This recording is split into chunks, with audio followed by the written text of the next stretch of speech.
Hello, welcome back to the breaking news update. My name is Jimmy Boyd, and you're watching Boyd News. I want to thank you so much for tuning in today. All right, I've got a wild story coming out from the United States, and we're going to talk about U.S. national security in this video. And we're also going to talk about Pete Hegseth, this gentleman right here in the photo. He is the U.S. Defense Secretary. So take a look at your screen here. U.S. Defense Secretary accidentally leaks top military war plans to journalist. Pete Hegseth accidentally added a journalist from the Atlantic into a Signal group chat detailing U.S. war plans in Yemen against the Houthis before strikes took place. Huge national security failure. Yeah, so apparently this gentleman's name was Jeffrey Goldberg, and he was the editor in chief of The Atlantic, which is a news outlet. So apparently he got invited to a group chat on Signal, which is like an encrypted messaging service. And apparently, top U.S. national security officials were using that to communicate war plans prior to strikes on Yemen against the Houthis, as we've been seeing pretty much a weeks long campaign recently where the U.S. was striking targets down there. And apparently, this journalist was in that chat and he got invited by Michael Waltz. Who is the national security advisor for the United States? He got invited there a few days prior to these U.S. national security officials discussing these strikes on Yemen. And he was not supposed to know about that clearly. So, this is obviously a very huge national security failure. And it's been leaked today all over the news and the internet. So, I want to show you guys the details of what happened here. This is a pretty insane story. So, we're going to go ahead and jump on over to a mainstream news article real quick from The Hill. Atlantic journalist says Trump officials included him in war plans group chat. This just coming out today, March 24th, 2025. Here's a video of Donald Trump. I'm going to show you guys that here in just a little bit on X, where a reporter actually asked him if he knew about this, and he basically said no, he didn't even know. It's the first time that he's heard about it. And now it says here Jeffrey Goldberg, editor in chief of The Atlantic, was apparently included in a Trump administration group chat on Signal in which top officials debated and then discussed details of attacks against Houthi rebels in Yemen. The initial invite to the group apparently came from the National Security Advisor Mike Waltz. Defense Secretary Pete Hegseth reportedly sent the group details, including weapons used, targets, and timing, 2 hours ahead of the attacks, which began March 15th. Okay, so this journalist found out all this information, okay, targeting, weapons being used, the timing, when they were going to carry out these strikes, 2 hours just prior to pounding the Houthis. Others in the group were Vice President Vance, Secretary of State Marco Rubio, Director of National Intelligence Tulsi Gabbard, and CIA Director John Ratcliffe. In the stunning report, Goldberg claimed that Waltz connected with him on Signal on March 11th, and 2 days later, he was invited to join a chain called the Houthi PC Small Group, in which they discussed strikes against the Houthi militant group in Yemen. Seemingly unaware of the journalist's presence in the group, I'm actually surprised they even used this to communicate.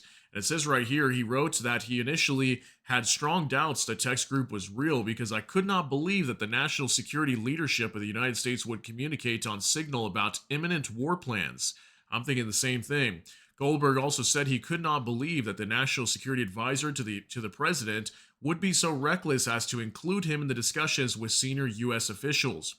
He said he realized the text chain could be real after the person who was supposedly Hegseth messaged to the group that the first detonations in Yemen would be felt in 2 hours at 1:45 p.m., which was in line with what took place. So yeah, apparently the messages were popping up about 2 hours prior. I think it was like 11:45, somewhere around there. Then 2 hours later, that's when the strikes were happening in Yemen. So it actually lined up perfectly with what was being stated to kind of confirm that this chat was real.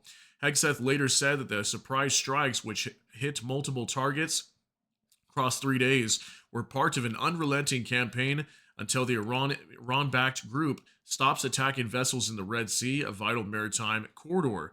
Brian Hughes, a spokesperson for the National Security Council, confirmed the message chain was authentic. This appears to be an authentic message chain, and we are reviewing how an inadvertent number was added to the chain, wrote Hughes.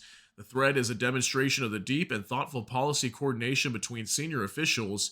The ongoing success of the Houthi operation demonstrates that there were no threats to troops or national security.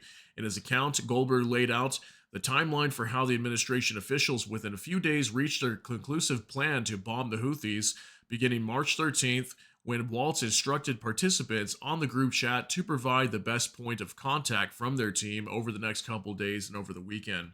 So, pretty insane story coming out here. Can't believe this information got leaked so easily. Just over to this reporter from the Atlantic. Okay, so now I want to show you guys a couple things over on X real quick. Let's hop on over here to Polymarket Intel. Trump on cabinet members using Signal who mistakenly leak war plans to a reporter. I don't know anything about it. I'm not a big fan of the Atlantic. To me, it's a magazine that's going out of business, but I know nothing about it. You're saying that they had what? I don't know anything about it, is what he's stating here. So it's a 47-second clip. A reporter's going to ask Trump while he's holding a press conference if he knew anything about these war plans being leaked on the Signal app, and allegedly he's stating he knows nothing. Take a look at this. Your reaction to the story in the Atlantic that said that some of your top cabinet officials and aides had been discussing very sensitive material through Signal and included an Atlantic reporter for that. What is your response to that? I don't know anything about it. I'm not a big fan of the Atlantic. To me, it's a magazine that's going out of business. I think it's not much of a magazine, but I know nothing about it. You're saying that they had what?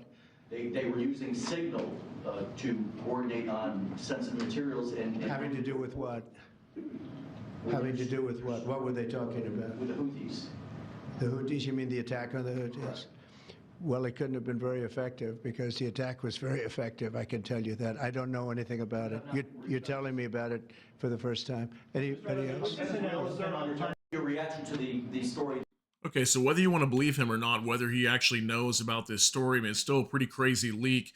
Obviously, this reporter should not have been in that messaging system, and I'm actually, again, very surprised that they even use Signal to communicate these details. You would think they'd do that in person, but this clearly got leaked out for the public to see, and I want to show you guys this also from a Polymarket Intel again. It says, insane story, the Trump administration accidentally dropped the Atlantic's editor into a Signal group chat.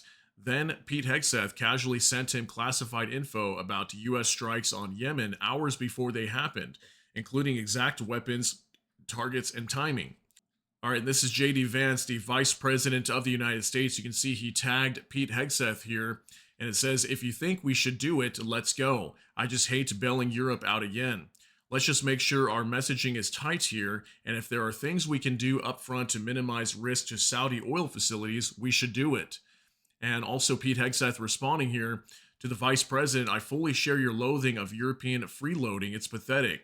But Mike is correct. We are the only ones on the planet on our side of the ledger who can do this. Nobody else even close. Question is timing. I feel like now is as good as time as any, given President of the United States directive to reopen shipping lanes. So he's talking about the Red Sea and the Gulf of Aden opening those shipping lanes down there, which would mean to attack the Houthis. I think we should go, but President of the United States still retains 24 hours of decision space. So they're here talking about these upcoming strikes on the Houthis. This is that same message we just read there, but also right here, there's an account called SM. As I heard it, the president was clear, green light, but we soon make clear to Egypt and Europe what we expect in return. We also need to figure out how to enforce such a requirement, e.g., if Europe doesn't remunerate, then what? If the U.S. successfully restores freedom of navigation at great cost, there needs to be some further economic gain extracted in return. Pete Hegseth says, agree. Okay, and then one more to show you guys. This was apparently, I'm assuming, after the strikes took place. So you can see here, Houthi PC Small Group, which was the name of that group, created the group chat on Signal. I'm assuming this is J.D. Vance right here. He says, excellent. John Ratcliffe, the CIA director, he says, a good start. We got Michael Waltz here, National Security Advisor, putting some emotes, basically rooting on the U.S. military for these strikes against the Houthis in Yemen. Then we have an account named Mar. Good job, Pete, and your team. There's Michael Waltz again. He says the team in MAL did a great job as well. Then we have SM at the end. Great work all. Powerful start. Okay, so clearly they were just freely and openly discussing these attacks on Yemen, and little did anybody know that was a part of this group chat that this editor-in-chief from The Atlantic was actually in there monitoring the entire chat and paying attention to what they were saying. So definitely a major national security breach here against national security officials in the Trump administration. This is not making them look good. Then we have Trump coming out today and saying he knew nothing about it. And in my opinion, that actually looks worse than him stating that he knew about it. So let me know what you guys think, though. Thankfully, though, nobody was harmed. No U.S. military servicemen were harmed, or there wasn't some sort of sabotage event that took place here, because that could have been something that could have happened too, to sabotage the entire operation on the Houthis. But from what we're hearing from the U.S. administration, the strikes on Yemen have been pretty effective. I haven't really been hearing too much coming out from over there. I'm sure the U.S. is still carrying out some sort of action against the Houthis, but over the last few days, appears to be pretty quiet down there. So we'll wait for more information on what's happening down in Yemen. But let me know what you guys think about this information leak today. And share your thoughts, concerns, and opinions down in the comment section. That's going to be it for today's update. If you got something out of this, please smash that like button. Also, if you enjoy my content, please consider subscribing down below. Hit the notification bell. That way YouTube can notify you. And with that, hope you all have a great day. Everybody take care and God bless. And we'll see you in the next one.